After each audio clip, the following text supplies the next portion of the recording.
L-isqaq tal-kappillan li twessaq f'Ħalaxa fejn għal snin saħansitra għexu l-fuq minn 400 persuna fih u li ħafna mill-attività f'dan ir-raħal kienet ikkonċentrata f'dan l-isqaq. Sqaq li minkejja djar sempliċi tipikament tal-familji tal-klassi medja ta' snin 50 u 60 għandu storja kbira u anke oħrajn ħelwin xirrakkonta. Dan kien li xpruna l-istur Twani Aġuż biex jikteb ktieb li fih ġabar uħud mill-aktar memorji ħelwin ta' dan l-isqaq fil-qalba ta' Ħalaxa fosthom it-tiġijiet li kienu jorganizzaw. Dal-imberek tieġ kien ikun insibu tifla u tifel. U mbagħad il-mistednin kienu jkunu it-tfal li jinġemgħu kollha. Kulħadd irid iħallas xi ħaġa żgħira. Dak iż-żmien sitt ħabbiet it-tifla kienu jilbisla xi naqra manta abjad żgħir illi kull darba li nagħmluh dejjem nirrepetu l-sitt.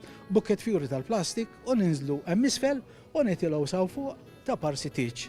Aġuż b'sens ta' nostalġija u dispjaċir jgħid kif il-ħajja tipika li kienu jgħixu, jiġifieri ta' tfal jilagħbu fl-isqaq, spiċċa d-darba l-dejjem u l-isqaq illum tista' tgħid li jkun kwiet minn filgħodu sa filgħaxija. Bl-Ingliż jgħidula ghost town. Ma tara lil ħadd. Kwiet. Id-djar kollha nbidlu inxtraw minn nies li mhumiex minn Ħalaxa qed jikkonvertuhom ġmil ta' djar antiki għamluhom palazzi ta'.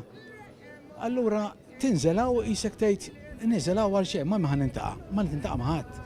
Għat-tnedija tal-ktieb li saret il-ħadd filgħodu fl-istess qaq attenda l-Ministru għall-Kultura Owen Bonnici fejn qal kif dawn ir-rakkonti flimkien mal-karatteristiċi tal-irħula Maltin fosthom Ħalaxa huma wkoll elementi li jagħmluna Maltin. Huwa qal kif għandna nkunu kburin bl-esperjenzi tal-familji Maltin u Għawċin li jgħixu f'epoki differenti anke fi żmien meta r-riżorsi kienu anqas.